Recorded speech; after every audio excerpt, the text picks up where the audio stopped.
26.12.2025 год. Глаза боятся, руки делают. В принципе, по ощущению может быть такой день. В такой день вы можете что-то начать, то, что откладывали давно. Ну, например, вопросы какие-то с документами. Я вот, собственно, наконец-то уже решилась решить этот вопрос. Но, конечно же, с помощью, потому что опора все равно в этих планетах есть на кого-то.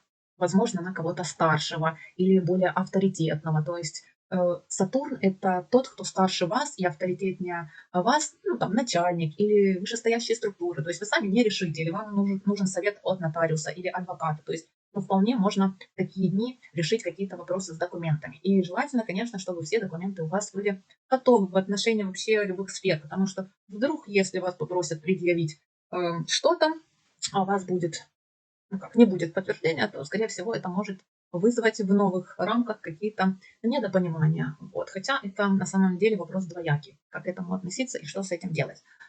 Так вот, в принципе, по энергиям такой день.